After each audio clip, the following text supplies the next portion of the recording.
Une tendance au fun en Valais et dans le Chablais. La météo avec VZ, le conseiller financier pour votre retraite et vos placements, vzch.com. Sur la première, 7h. RTS Info, la matinale. Et très bon début de journée, excellente semaine à vous. Lundi 31 octobre, à la une ce matin, Lula, le nouveau président du Brésil, élu cette nuit d'un cheveu à 50,9% des voix. Alors ce résultat sera-t-il accepté par Jair Bolsonaro? Avec quel risque de débordement? Frédéric Louot est notre invité à 7h35, professeur au Centre d'études de la vie politique à l'Université libre de Bruxelles. Il publie Le Brésil, l'interminable émergence en 100 questions. Bonjour Margot Reguin. Bonjour. Les titres du journal. Le Brésil, évidemment. Notre correspondante au Brésil, Anne Vigna, sera en direct. Elle reviendra sur le vote, mais aussi les obstacles qui se dressent devant le nouveau président. La Corée du Sud est encore en état de choc. Plus de 150 personnes sont mortes après une bousculade samedi soir à Séoul. L'absence d'organisation pour un événement qui regroupait plus de 100 000 personnes dans un quartier est pointée du doigt. La Turquie est sous pression. C'est elle qui avait mené les négociations avec Moscou pour que les céréales ukrainiennes soient exportées. Or, l'accord a été suspendu par la Russie ce week-end. Ankara s'active pour trouver des solutions. En Suisse, le PS veut adhérer à l'Union européenne par étapes. Décision prise hier. L'occasion peut-être d'amener de l'air frais dans ce dossier bloqué depuis longtemps, nous dira Étienne Kocher. Justement, un autre invité à 7h20 sur cette rupture d'accord par la Russie sur les exportations de céréales ukrainiennes. Que cherche Moscou dans ce bras de fer? On posera la question à Thierry Pouche, responsable des études économiques du réseau Chambre d'agriculture France. Ça y est, nous savons qui va gouverner le Brésil ces 4 prochaines années. C'est Lula. Le leader de la gauche revient au pouvoir. Il a remporté le scrutin avec 50,9% des voix contre 49,1% pour le président sortant Jair Bolsonaro. Un résultat finalement très serré, Anne Vigna. Oui, à peine 2 millions de votes qui séparent les deux candidats. Là encore, les sondages avaient prévu un écart bien plus important. Ils avaient parlé d'au moins 6 millions de voix, ce qui prouve une nouvelle fois que le bolsonarisme est vraiment bien implanté dans la société brésilienne. Alors cette élection a montré un peu le même Brésil qu'on avait vu au premier tour, c'est-à-dire un vote Bolsonaro dans les États les plus riches, au sud et à l'ouest du pays, là où l'agro-business, les industries sont bien présents, et une gauche qui continue donc à dominer largement le nord-est du pays, beaucoup plus pauvre et où est originaire l'ancien président Lula. Maintenant que Lula a gagné, est-ce que ça sera compliqué pour lui de gouverner ? Alors c'est effectivement la crainte du Parti des travailleurs, parce que le Congrès qui est sorti des urnes le 2 octobre dernier n'est guère favorable à Lula. Il n'aura pas la majorité, il devra donc faire des alliances, ce qui est toujours très compliqué au Brésil. D'autre part, la majeure partie de la population va quand même être dirigée par des gouverneurs qui sont alliés du président Bolsonaro. D'ailleurs, son ministre des Infrastructures, Tarcísio de Freitas, a remporté l'État de São Paulo hier soir. C'est l'État le plus peuplé, le plus riche. Les États de Rio de Janeiro et du Minas Gerais, qui sont aussi des États très importants, sont aussi gouvernés par des bolsonaristes. Alors Lula a cependant une grande expérience de négociateur qui vient de son passé de syndicaliste. Il peut arriver à réconcilier un pays, puisque c'est vrai que tous les bolsonaristes ne sont pas forcément des extrémistes. Jair Bolsonaro ne s'est pas encore exprimé. Anne, comment doit-on comprendre cela? Comment risque-t-il de réagir ? Alors c'est très compliqué de le savoir parce que ce président est quand même très imprévisible, il change beaucoup d'avis. On ignore un peu ce qu'il a fait hier soir, effectivement il ne s'est pas du tout exprimé, ses partisans l'attendaient pourtant devant son palais. On ne sait pas vraiment ce qu'il fera non plus aujourd'hui et demain. Il y a maintenant 2 longs mois de transition. Lula devra préparer normalement son gouvernement, l'équipe précédente est censée participer, transférer des documents, des informations, mais la gauche sait déjà qu'il n'y aura pas de coopération. Elle ne sait même pas si le 1er janvier prochain, jour de l'investiture, il acceptera bien de passer l'écharpe présidentielle. On s'attend quand même à ce que Bolsonaro ne jette pas l'éponge si facilement, mais on ignore encore comment. Merci Anne Vigna, vous étiez en direct de Rio de Janeiro. Et après l'annonce de la victoire de Lula, des félicitations lui ont déjà été adressées. Dans un tweet, Emmanuel Macron promet de renouer des liens d'amitié entre la France et le Brésil. Joe Biden se réjouit, lui, de travailler avec Lula. La Corée du Sud est encore sous le choc du mouvement de foule qui a entraîné la mort de 154 personnes samedi soir. Un deuil national de 5 jours a débuté hier et le président a promis une enquête rigoureuse pour préciser les circonstances du drame. Mais déjà se posent de nombreuses questions sur l'absence d'organisation alors que 100 000 personnes se trouvaient dans les rues du quartier festif de la capitale. Correspondance à Séoul de Nicolas Roca.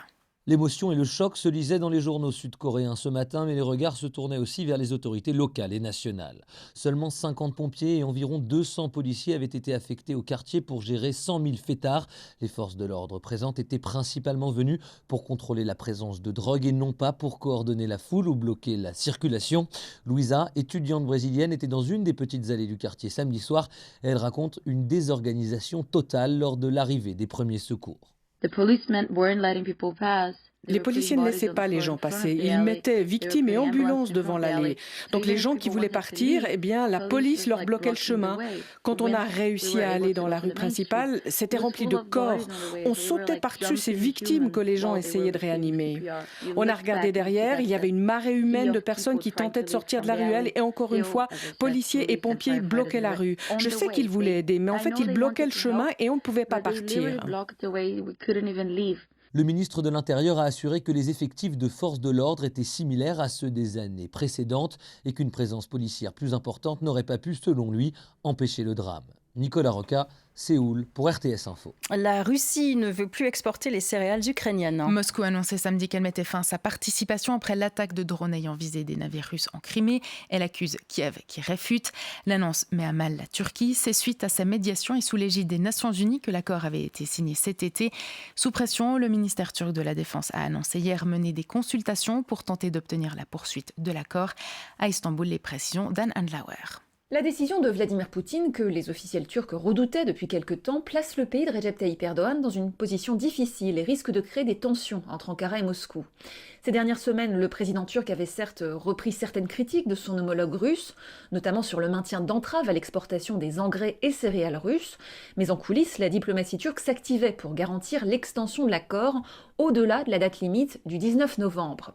En tant que co-garante de ce texte signé et supervisé depuis un centre de coordination conjointe installé à Istanbul, la Turquie est sous pression. Elle a non seulement un intérêt économique à sauver l'accord, mais surtout un intérêt diplomatique.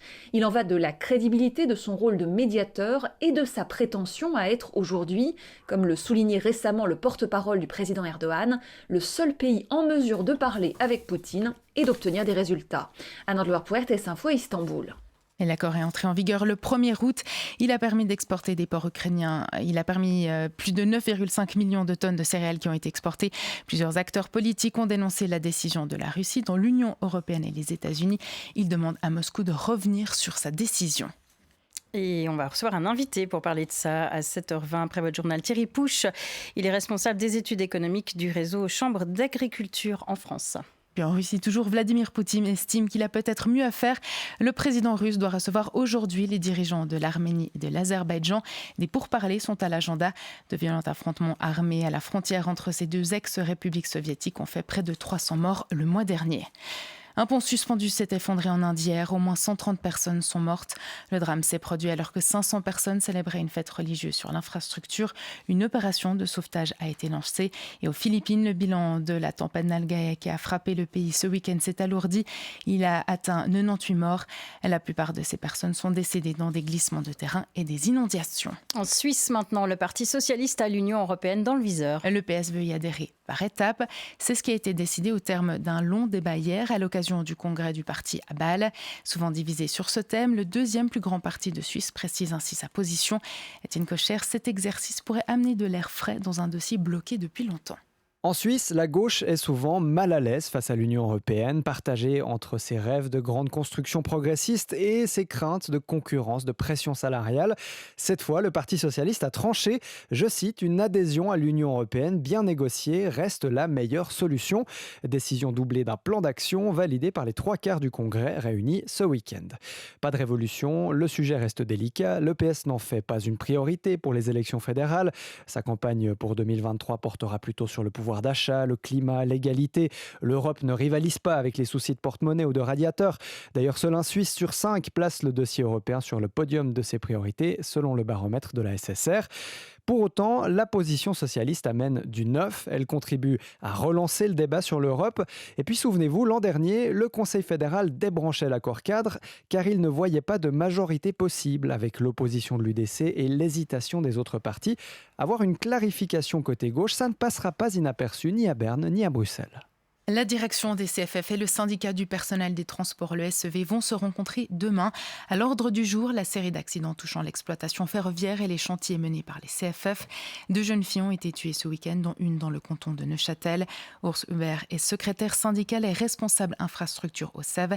Il déplore les derniers accidents. Les dernières 2 semaines, il y en a 4 accidents graves de plus. Chez nous, on a dit ça ne peut pas continuer comme ça. Notre but n'est pas de trouver quelqu'un qui a fait de faute. C'est pour nous le but de trouver un chemin pour qu'il n'y ait plus si beaucoup d'accidents graves. Des propos recueillis par Cléa Favre.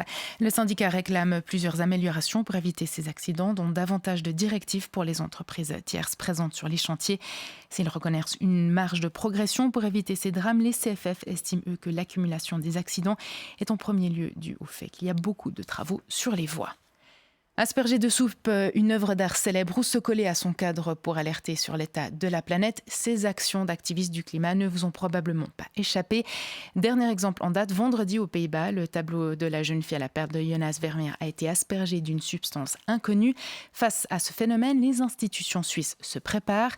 Exemple avec le musée des Beaux-Arts de Berne, il a renforcé sa sécurité mais préfère rester discret sur les mesures entreprises pour protéger les œuvres, comme le détaille Anne-Cécile Foulon, directrice communication du musée. Il n'y a jamais de protection sans risque. Le risque existe toujours, on ne peut pas l'annuler complètement. Mais bien sûr, nous prenons toutes les mesures possibles. Donc les vitres, c'est une possibilité, mais elle n'est possible que pour certaines œuvres, par exemple comme des tableaux, des huiles.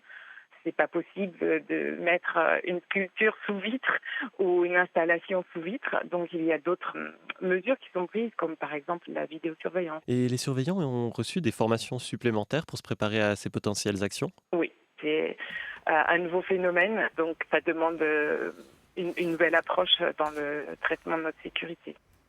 Des propos recueillis par Mathias Delétro. Elle se frotte les mains. Les startups actives dans la production de substituts de viande à base de protéines végétales ont le vent en poupe.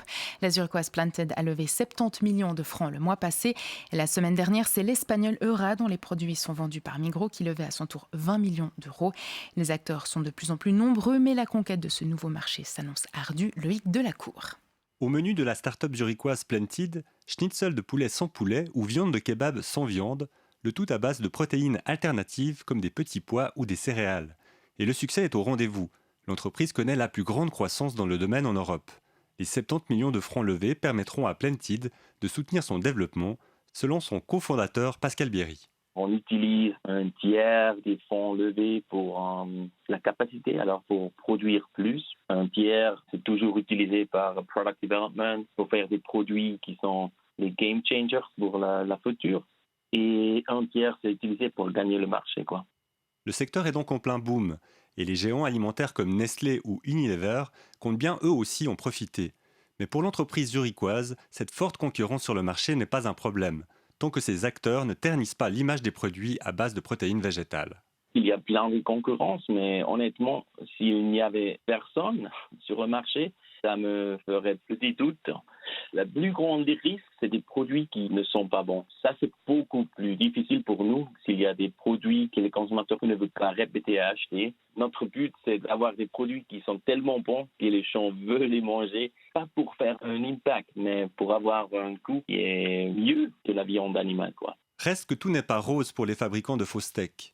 Aux États-Unis, l'un des leaders du marché, Beyond Meat, a annoncé la suppression de 200 postes, du fait de la concurrence, mais aussi d'un ralentissement de la demande. Avec des prix élevés comparés à d'autres produits, les substituts de viande attirent en effet moins les consommateurs en cette période de renchérissement. Il avait dirigé tour à tour les finances, la prévoyance sociale, l'aménagement et les transports pendant ses 17 ans de mandat. L'ancien conseiller d'État vaudois Daniel Schmutz est décédé ce week-end. Ce socialiste avait commencé sa carrière politique dans sa ville de la Tour de Paix comme conseiller communal. En tennis, Félix Auger-Aliassime peut avoir le sourire. Il a remporté hier les Swiss Indoors de Bâle en battant en finale Holger Rune 6-3, 7-5. Le Canadien a survolé les débats tout au long du tournoi. Félix Auger-Aliassime confirme ainsi qu'il a toutes les qualités pour être un prétendant crédible au sommet du tennis mondial. Grégoire Rogier. L'automne réussit fort bien à Félix Auger-Aliassime. Le Canadien a remporté à Bâle son 3e tournoi en 3 semaines après ses succès à Florence puis Anvers. À 22 ans, Félix Auger-Aliassime a réussi un vrai saut de qualité durant cette saison. Après avoir perdu les 8 premières finales qu'il a disputées sur le circuit ATP, il a enfin pu soulever des trophées en 2022 avec désormais 4 titres à son palmarès. Quart de finaliste en Australie en janvier, le Canadien a pu intégrer le top 10 mondial cette année. Entraîné depuis quelques mois par un certain Tony Nadal, l'entraîneur à succès pendant des années de Rafael Nadal, Félix Auger-Aliassime a survolé la concurrence à Bâle, remportant ce tournoi sans jamais perdre sa mise en jeu. Sa prestation en demi-finale face au numéro 1 mondial Carlos Alcaraz a démontré que le Canadien a les armes pour battre les meilleurs joueurs de la planète. Reste désormais à Félix Auger-Aliassime à confirmer sur la durée, peut-être déjà dès cette semaine à Paris à l'occasion du Masters 1000 de Bercy, où il pourrait décrocher sa qualification pour le Masters de fin de saison. Puis en automobilisme, Max Verstappen est inarrêtable. Il a remporté sa 14e victoire de la saison à Mexico, établissant ainsi le record de succès lors d'une même saison de Formule 1. Hier, le Néerlandais a devancé Lewis Hamilton et Sergio Pérez, le régional de l'étape. Votre journal, Margot Reguin. Merci beaucoup, Margot. 7h16, les chroniqueurs de ce lundi. Cléa Favre, se faire licencier, c'est évidemment jamais très agréable, voire pas du tout. Mais surtout, ça a un coût.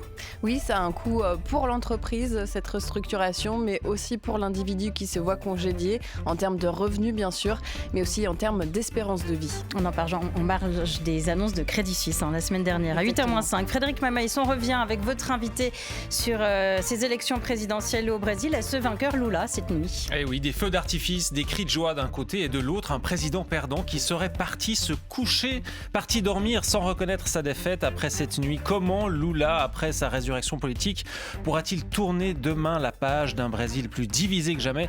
On en parlera avec Frédéric Louot de l'Université libre de Bruxelles. 7h35, à tout à l'heure.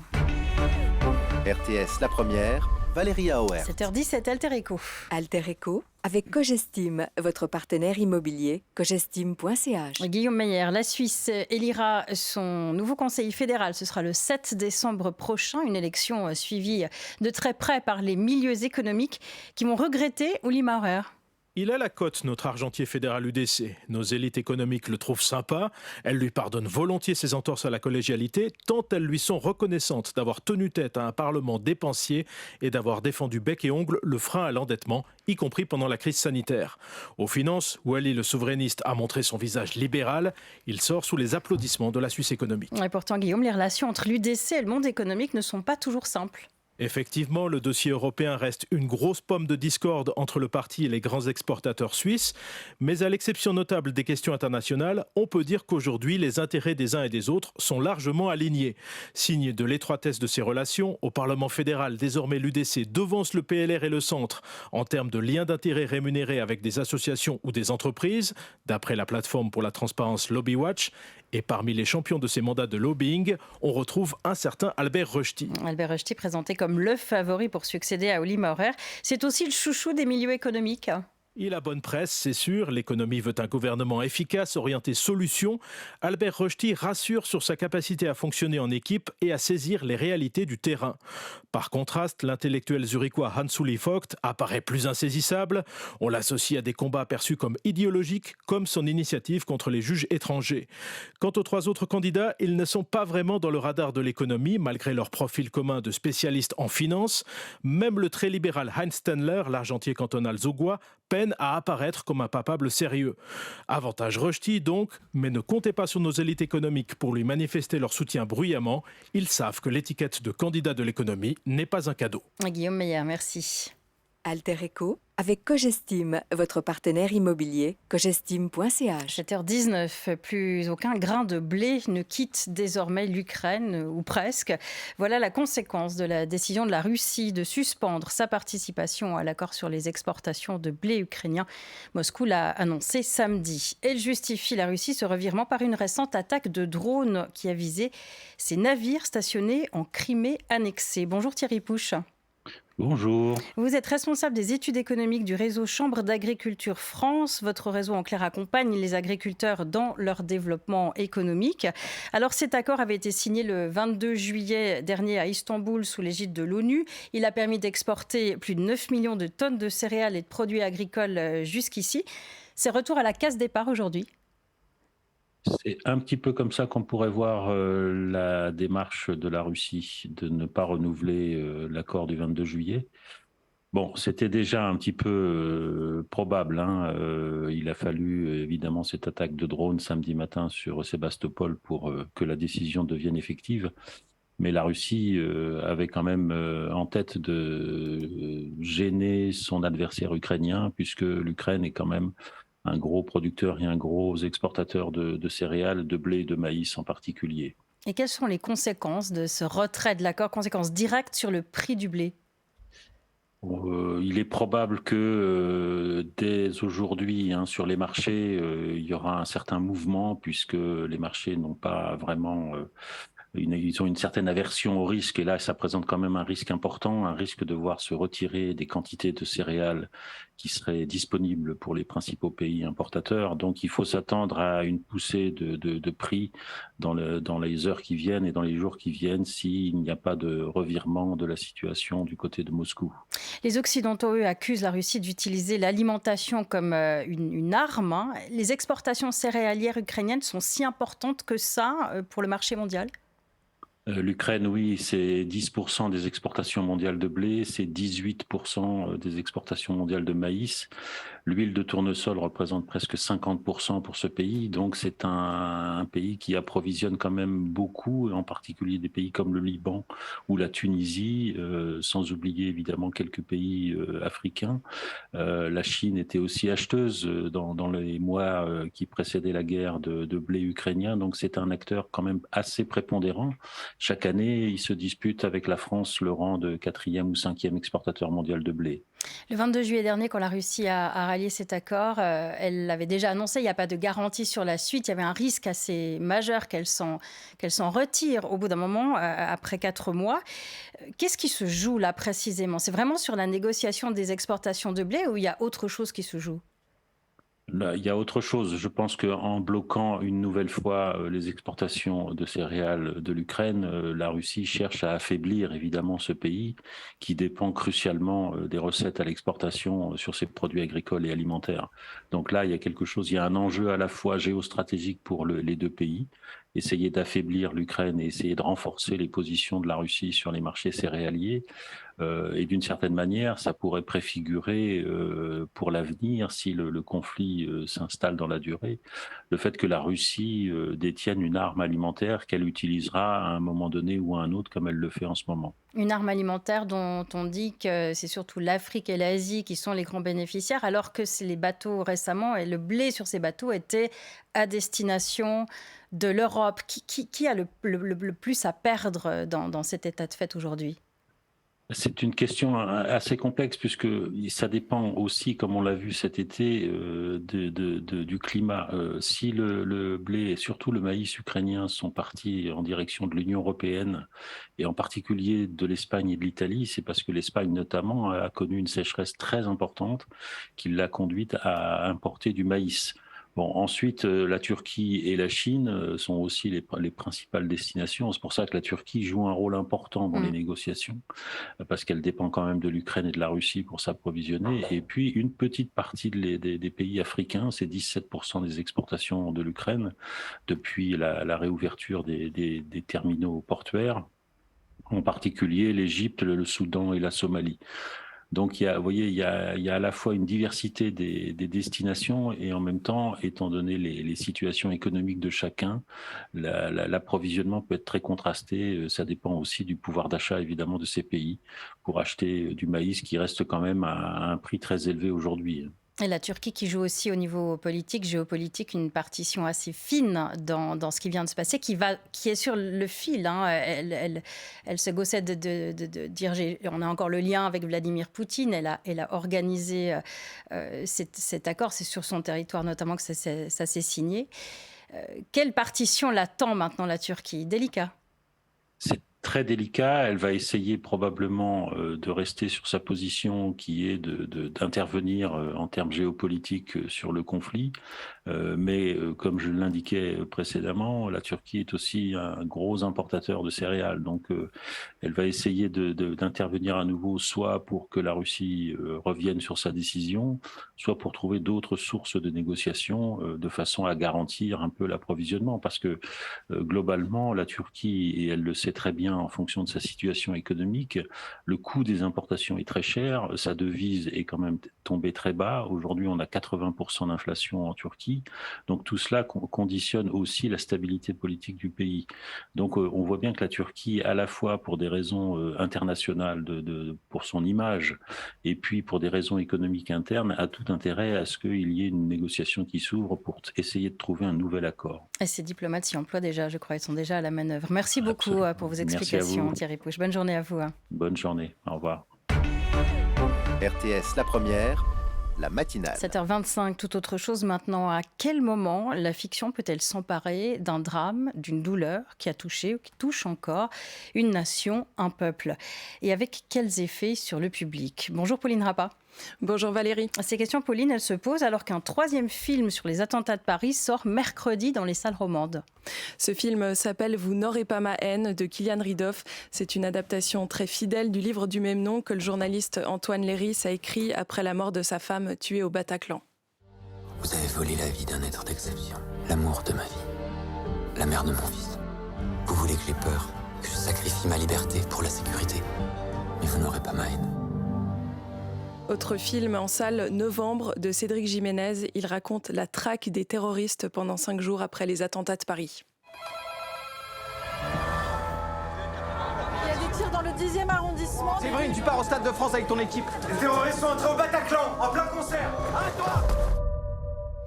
Troisième film, c'est Revoir Paris d'Alice Vinocourt qu'on a pu voir en salle récemment. Elle m'a raconté que pour elle, c'était une nécessité de faire ce film. J'ai un rapport assez intime avec cette histoire puisque mon petit frère était au Bataclan. Il a survécu. J'étais en lien SMS avec lui pendant l'attaque. Et ça a été un processus assez long, l'idée de faire ce film. Je me suis inspirée des discussions qu'on a eues dans les mois qui ont suivi. Et j'ai voulu construire un récit de résilience. Mais l'idée, c'était de faire un pas de côté vers la fiction, pas du tout dans le champ de la reconstitution historique. Pour moi, voilà, il y a quelque chose d'irreprésentable dans l'idée d'un attentat. J'aurais jamais pu faire un film qui mettait en scène ça. Donc là, le film parle d'un attentat qui n'a pas existé. Revoir Paris, c'est l'histoire de Mia, rescapée d'un attentat dans une brasserie parisienne. Elle a tout oublié et a besoin de se souvenir pour se reconstruire. Pauline, ces films ont l'air tous assez différents. En même temps, ils sont sortis tous à peu près en même temps. Ouais, ils sont sortis tous en salle cet automne, comme s'il fallait attendre le verdict du procès des attentats du 13 novembre rendu cet été.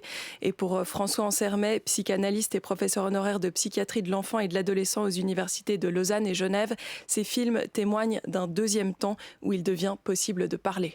On pourrait dire qu'il y a un premier temps qui est celui de l'effroi. Quelque chose fait effraction. Le deuxième temps, c'est comme une spirale où petit à petit, on reprend cette effraction dans sa propre histoire et dans l'histoire des autres. C'est le moment où on peut parler.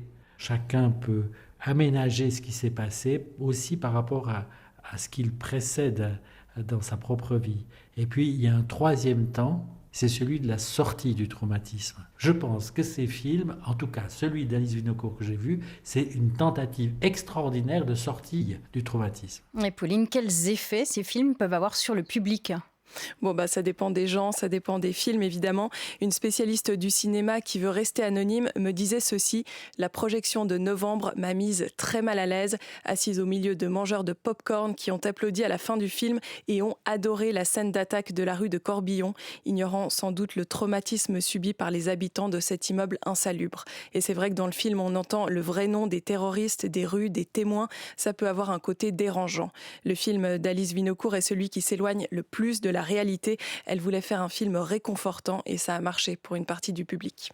C'était très émouvant quand on a fait la tournée en France, à l'étranger, de recevoir les témoignages de spectateurs qui se reconnaissaient dans le parcours de résilience de l'héroïne, parce qu'elle est un peu dans un entre-deux-mondes et qu'elle remonte progressivement vers la vie. Il y a des gens qui avaient survécu à des explosions, des réfugiés qui ont fui la guerre, des gens qui ont vécu, je sais pas moi, des expériences traumatiques extrêmement différentes.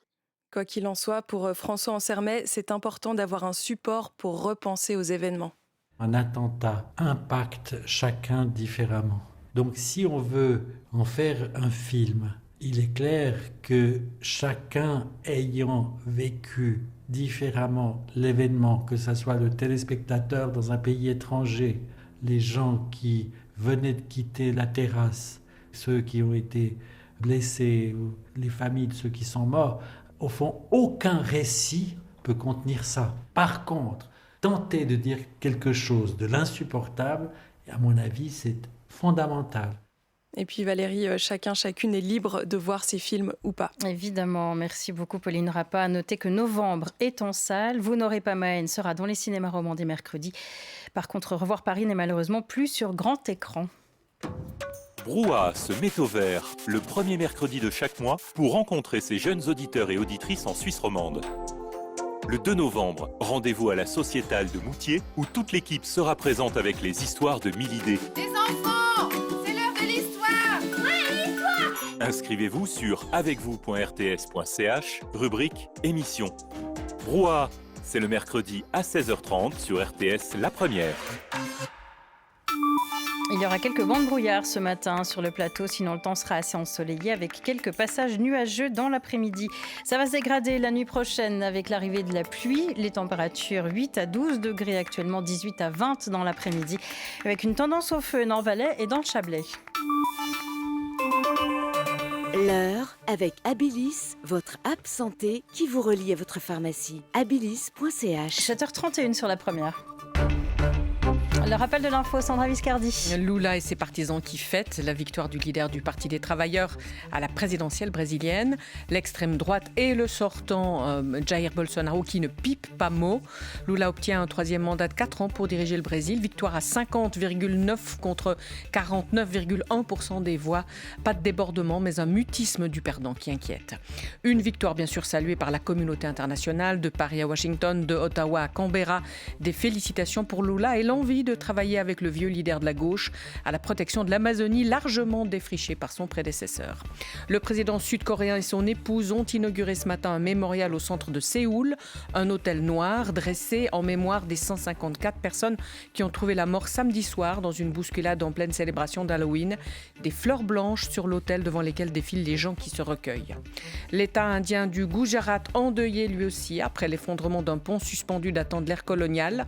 132 morts au moins précipités dans la rivière qui enjambait le pont. L'ouvrage sortait de 7 mois de rénovation. Il n'a pas supporté le poids des 500 personnes réunies pour une fête religieuse. 36 millions de dollars pour les 2 hommes accusés à tort de l'assassinat de Malcolm X. Ce sont la ville et l'État de New York qui vont indemniser ces 2 Afro-Américains. Ils ont passé 20 ans en prison avant d'être lavés des accusations portées contre eux.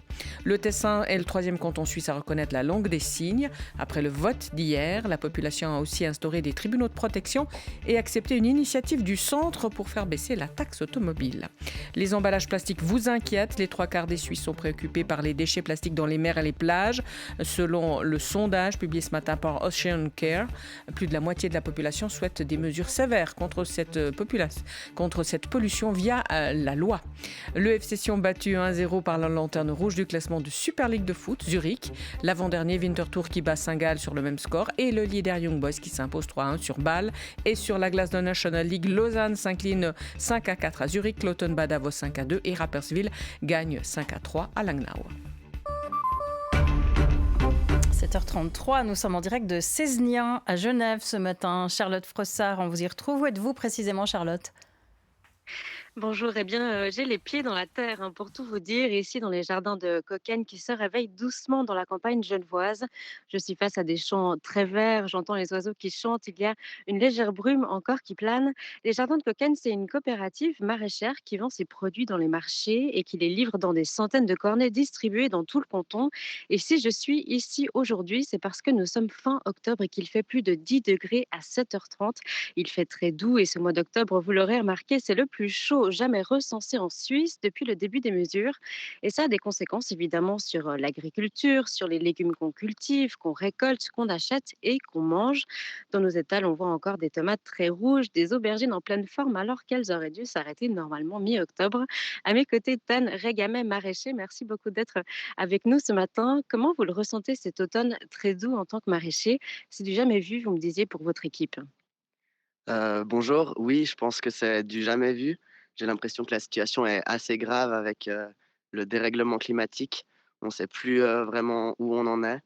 Euh, c'est tous les jours différent et on doit s'adapter aux cultures, on doit s'adapter au temps. C'est vraiment quelque chose de difficile.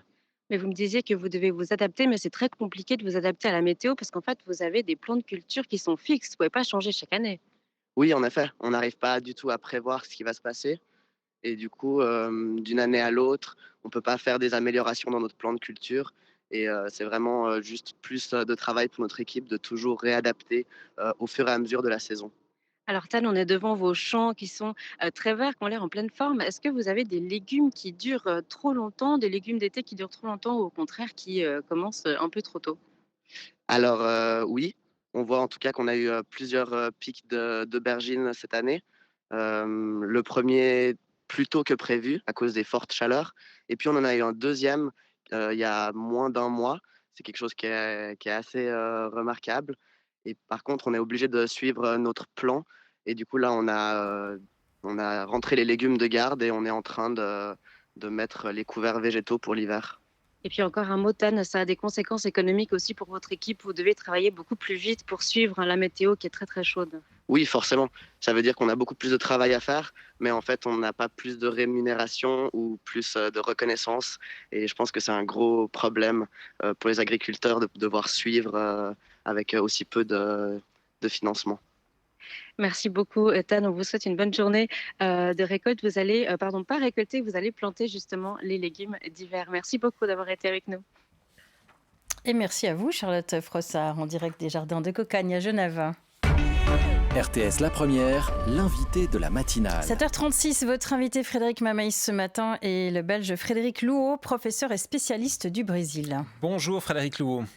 Bonjour. Bonjour, merci d'être avec nous ce matin. On va parler avec vous de ce retour historique à 77 ans de Lula. Dans quel état il retrouve le Brésil? Comment il pourra le gouverner? Mais d'abord, un mot sur la situation à l'heure où on se parle. Bon, il est 3h36 du matin à Brasilia. Jair Bolsonaro n'a pas reconnu sa défaite. Il est parti dormir selon des médias brésiliens. Comment est-ce que vous interprétez ce silence et ce choix du silence? Oui, alors Jair Bolsonaro s'est emmuré dans le silence. Première interprétation suscite une certaine inquiétude, puisque Jair Bolsonaro n'a pas à ce moment reconnu sa défaite électorale. Et donc on attend, et son entourage aussi est lui-même dans l'inquiétude. On sait qu'il n'y a pas eu de communication directe avec ses principaux proches. Les principales autorités brésiliennes ont reconnu le résultat et ont tendu la main à Lula, notamment le nouveau gouverneur de l'État de São Paulo, de l'État de Minas Gerais et aussi le président de l'Assemblée nationale, ce qui tend à nous rassurer finalement sur l'acceptation du résultat par le camp de Bolsonaro. Mais Bolsonaro lui-même reste une énigme encore à ce jour. Isolé, donc vraiment au sens propre, isolé aussi de tout risque de provoquer ou d'attiser, de vouloir des débordements. Qu'est-ce qui peut se passer dans les prochaines heures ? Alors, pour l'instant, ce qu'on observe, c'est que Bolsonaro n'a pas soufflé sur les braises, finalement, et que les violences post-électorales que l'on craignait ne se sont pas concrétisées. Et ça a été plutôt une soirée de célébration, de fête de la part des soutiens de Lula, qui d'ailleurs célébrait plus la fin du mandat annoncé de Jair Bolsonaro que le retour au pouvoir de Lula. Mais il ne faut pas se réjouir peut-être trop rapidement, puisqu'il y a encore 2 mois de transition et que dans ces 2 mois, Jair Bolsonaro reste le président de la République et peut tout faire aussi pour un petit peu savonner le sol pour Jair Bolsonaro et tenter peut-être même de l'empêcher de prendre le pouvoir. Donc pour l'instant, il est encore un petit peu trop tôt pour savoir finalement si la transition va se faire de manière pacifique, tant du côté de Jair Bolsonaro que du côté de ses soutiens, de ses militants qui, pour l'instant, sont assommés par le résultat mais qui pourrait se remobiliser dans les prochains jours, voire les prochaines semaines. Est-ce qu'ils pourraient aussi perdre aussi le contrôle de ce que ces militants feront ? Est-ce que ces mots vont avoir des effets s'il appelle à ne pas descendre dans la rue ? Non, Jair Bolsonaro a déjà dit à plusieurs reprises qu'il n'était pas responsable de ces militants, même si beaucoup de ces militants se sont sentis justement encouragés à entrer à l'action, à des actions violentes, sur base de déclarations que Jair Bolsonaro avait pu faire par le passé. Et on a vu encore il y a quelques jours une députée bolsonariste qui a braqué une arme sur un journaliste, sur un militant du Parti des travailleurs. On a vu à cela un autre ancien député qui a lancé des grenades sur des policiers qui venaient de l'arrêter. On sent qu'il y a un climat de tension, un climat de violence, et Bolsonaro ne gère pas ces bases finalement, il ne les contrôle pas. Et donc, il se peut très bien que certains groupes organisés tentent d'aller à Brasilia pour faire pression, pour intimider aussi le camp de la victoire, le camp de Lula.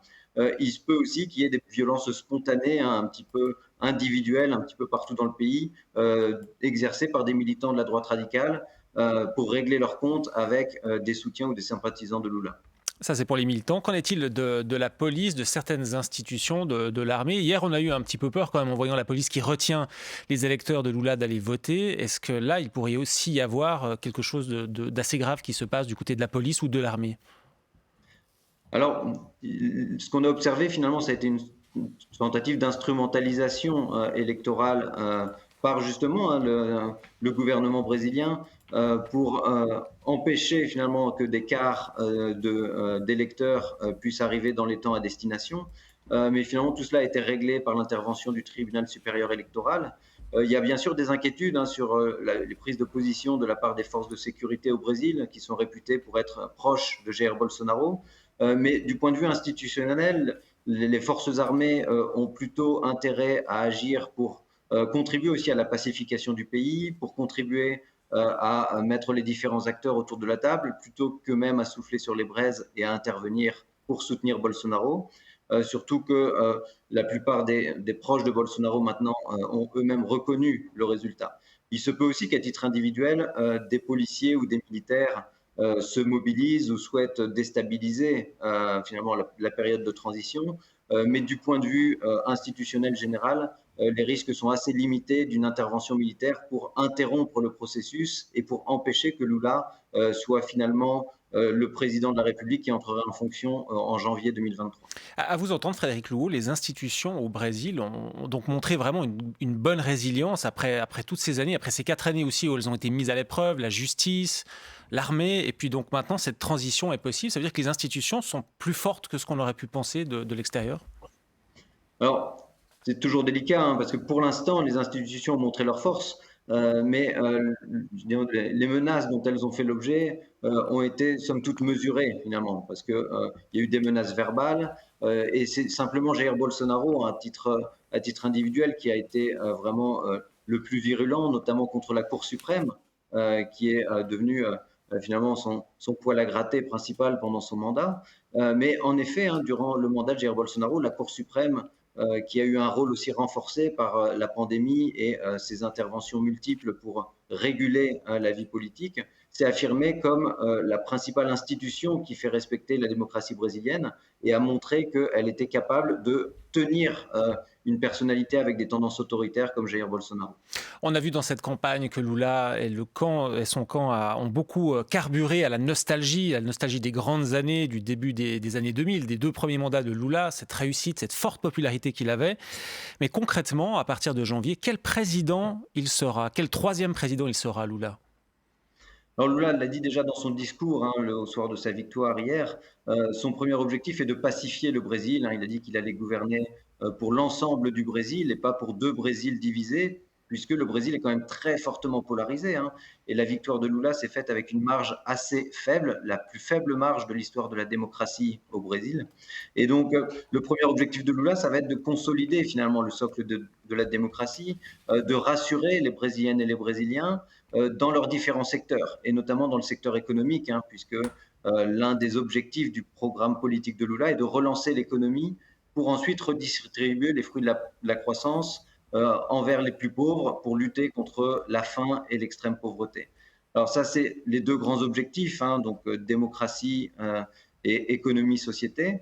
D'un autre côté, Lula va s'appuyer aussi sur le contexte international qui est très important pour le Brésil et il va tenter de restaurer l'image du Brésil sur la scène internationale et de renouer les partenariats qu'il avait tissés lorsqu'il était président entre 2003 et 2010, notamment pour redonner confiance aux partenaires étrangers du Brésil en ce qui concerne le réchauffement climatique, la lutte contre la déforestation et les politiques environnementales. Alors, on va parler de Lula sur la scène internationale, mais restons encore un instant sur le Brésil lui-même. Politiquement, il est déjà assez faible finalement. Il aura une grande partie du Congrès contre lui. Il y a les régions riches qui sont du côté de Bolsonaro. Comment va-t-il faire au fond? Il va devoir faire des compromis? Oui, alors quand on observe ce panorama post-électoral, on observe en effet que la marge de manœuvre de Lula va être très limitée, déjà parce qu'il n'a pas la majorité au Congrès.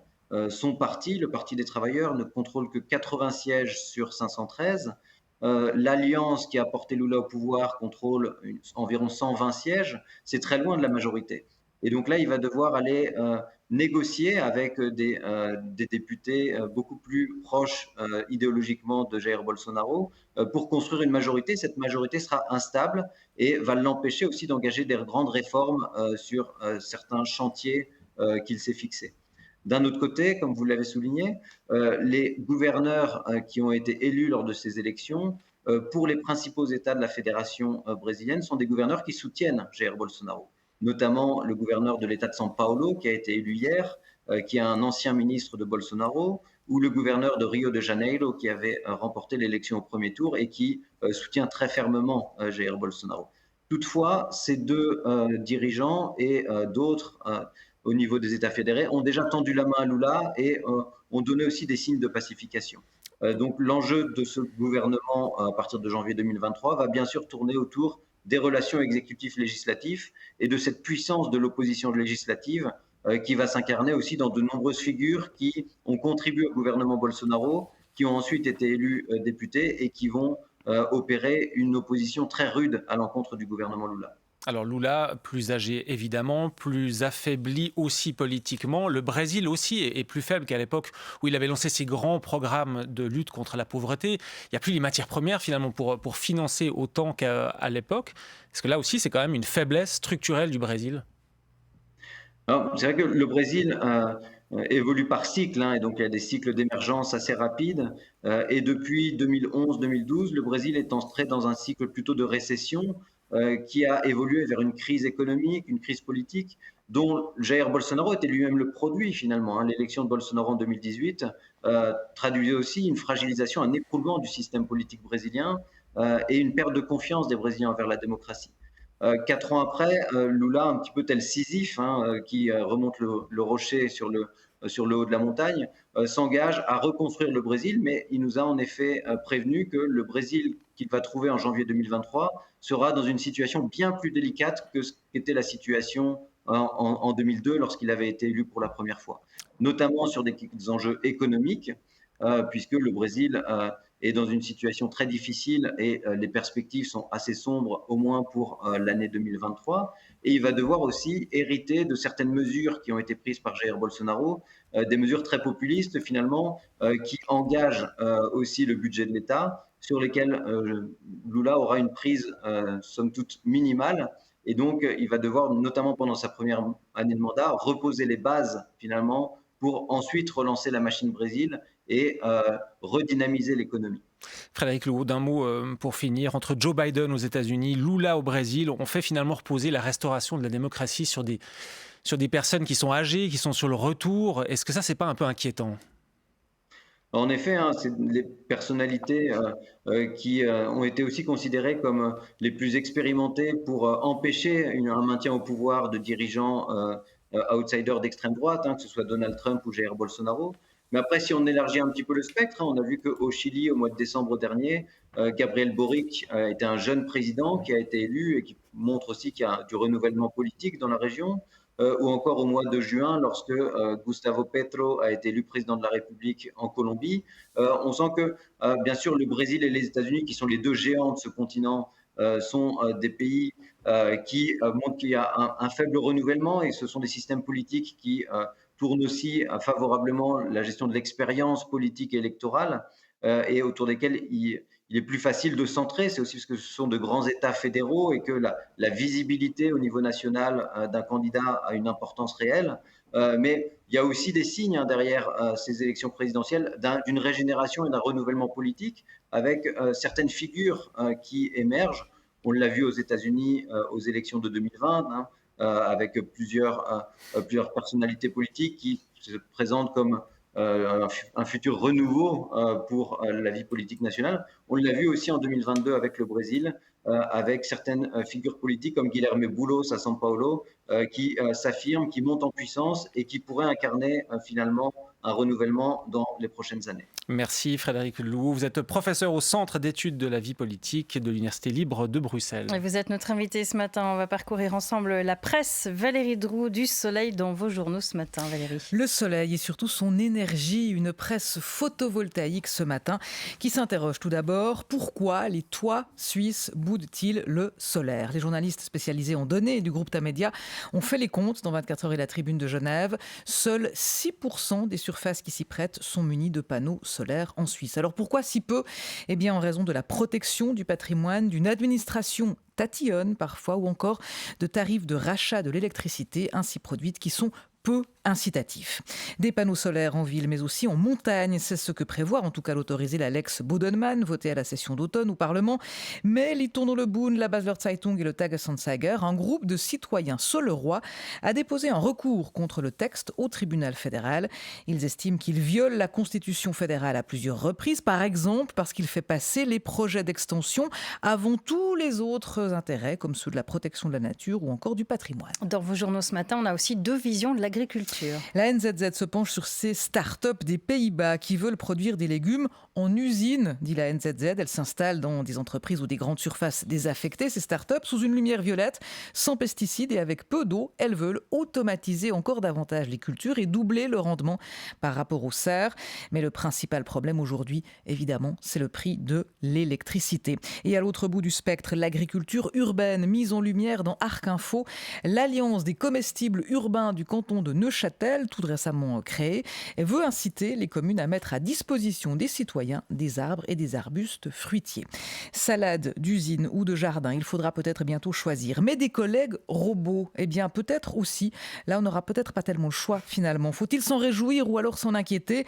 Le temps nous aide à y voir plus clair ce matin et toute cette semaine avec une série intitulée « Le mirage du grand remplacement ». Alors celui des robots, pas celui des complotistes.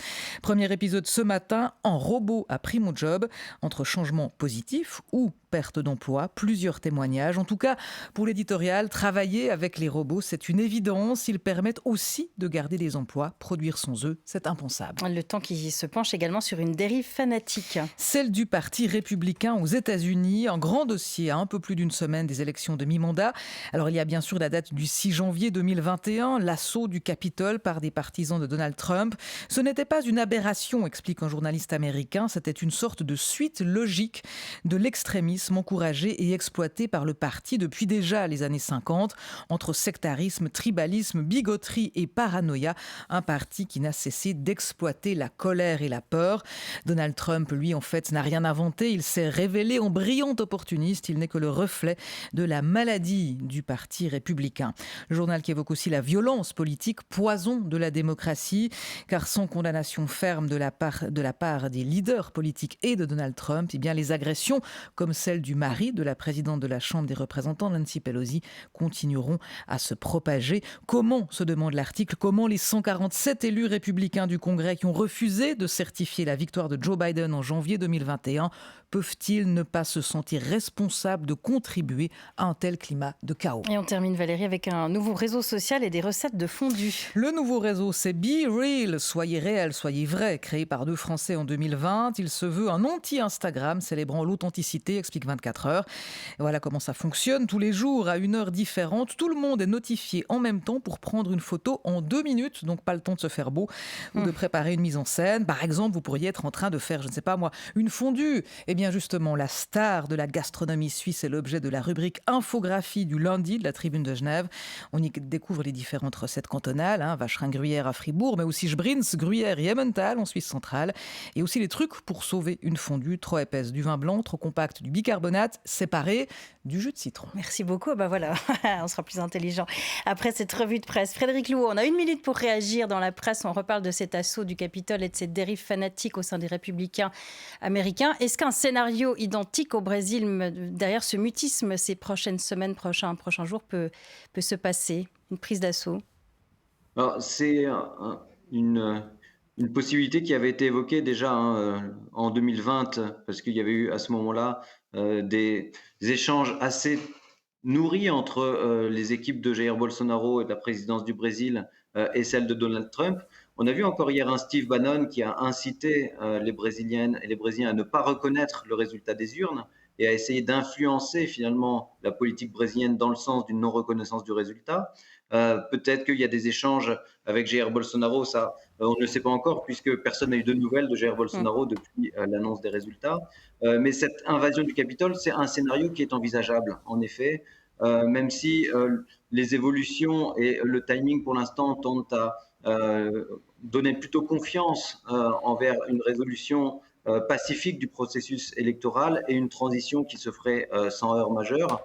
Il faut quand même ne pas sous-estimer cette importance, cette organisation et cette détermination des bases militantes les plus radicalisées du bolsonarisme qui ont par le passé déjà fait preuve de leur capacité à occuper l'espace public, à intimider leurs opposants et qui sont accessibles jusqu'à Brasilia. Merci beaucoup en tout cas d'avoir été notre invité ce matin. Frédéric Louot, professeur au Centre d'études de la vie politique à l'Université libre de Bruxelles et auteur de Le Brésil, l'interminable émergence en 100 questions. Très bonne journée à vous. On passe à, comme un lundi, on termine avec vous Cléa Favre, cette matinale Crédit Suisse, Cléa, qui a annoncé jeudi dernier vouloir supprimer 9000 postes dans le monde, dont 2000 en Suisse et 540 d'ici la fin de cette année déjà. Cléa, on s'intéresse ce matin au coût d'un licenciement, alors pas pour l'entreprise, mais pour la personne concernée. Oui, un licenciement, c'est un choc. Toute personne qui l'a vécu se souvient mot pour mot de l'annonce, de la salle dans laquelle ça s'est passé et de la manière dont elle a dû quitter les lieux. L'ampleur de ce séisme dépend de beaucoup de facteurs, l'état de vos finances, à quel point le travail est central dans votre vie, votre niveau de formation ou encore le prestige associé à la fonction. Vous allez me licencier? Oui, Didier. On va vous licencier. Oh non. Parce que c'est moi qui démissionne. Bon, je plaisantais, gardez-moi, s'il vous plaît. J'ai contracté un crédit à la consommation pour un canapé convertible. C'est bien sûr la première conséquence du licenciement, un compte bancaire au régime. Au chômage, vous allez généralement recevoir 70% de votre salaire. Et cette perte de revenus, on ne le sait pas, mais elle est durable. Quand vous aurez retrouvé un emploi, vous gagnerez moins que si vous n'aviez pas passé par la case chômage. La recherche l'a clairement établi. C'est le prix des augmentations que vous n'aurez pas. Et puis, vous travaillerez probablement dans une entreprise qui paie moins, à un poste moins qualifié ou à un taux d'activité plus bas. Et puis, il y a aussi le coût psychologique. Dans le cas de Crédit Suisse, c'est une restructuration, ça fait une différence. Ce qui va faire la différence, c'est si vous avez été choisi, vous, parmi d'autres, pour prendre la porte, ou si tout le monde doit partir parce que l'entreprise ferme ou qu'un service entier est supprimé. Dans le cas d'un licenciement sélectif, la question « pourquoi moi ?» risque bien de vous hanter. Vous pourriez vous tourner et retourner la nuit en maudissant Solange qui n'en foutait pas une et qui reste, elle. Vous pourriez aussi avoir l'impression de vous être fait coller sur le front l'étiquette du mauvais, ce qui peut être vécu comme une humiliation ou une injustice. Sacré Solange. Passé le choc de l'annonce, Cléa, le licenciement, est-ce qu'il a un impact sur la santé? Oui, et pas un petit. Une étude américaine a mis en évidence cette répercussion qui fait froid dans le dos. Le risque de décès augmente. Le taux de mortalité s'accroît de 50 à 100% pour les travailleurs seniors dans l'année qui suit la perte d'emploi. Ce surrisque diminue au fil du temps, mais 20 ans après, une personne qui a perdu un emploi a toujours des probabilités de décès supérieures de 15-20% par rapport aux autres. Pour une personne licenciée à 40 ans, ça signifie qu'elle perd 1 année à 1 année et demie d'espérance de vie. En fait, plus votre perte de revenus est importante, plus votre mortalité augmente. Et notre santé mentale, elle est aussi touchée? Oui, mais surtout chez les hommes. Mais voilà un homme fragile, sans une larme au bout des cils. Les hommes, après un licenciement, consomment davantage de médicaments, notamment des antidépresseurs. C'est ce que montre une recherche menée par Raphaël Lalive de l'Université de Lausanne. On observe également plus d'anxiété et de dépression, d'après Marilyn Robinet, chercheuse au Conservatoire national des arts et métiers à Paris, spécialiste du chômage et de la résilience. c'est pas parce qu'ils retrouvent un emploi que la période dépressive et les épisodes dépressifs cessent. Quelquefois, plusieurs années après ou plusieurs mois après avoir retrouvé l'emploi, les gens signalent une santé mentale altérée, même s'ils ont repris un emploi. Et pour finir sur une note un peu plus optimiste, quoique si vous êtes au chômage, la durée probable avant de retrouver un emploi se situe autour des 5 mois en ce moment en Suisse. Merci beaucoup Cléa Favre. À la semaine prochaine. À la semaine prochaine. Il se décide à traîner car il a peur d'annoncer à sa femme et son banquier la sinistre vérité. J'avais oublié la petite musique de fin. Quant à nous, on se retrouve demain pour la matinale. À demain. Retrouvez la matinale en vidéo sur rtsinfo.ch, RTS Info en continu et sur les réseaux sociaux.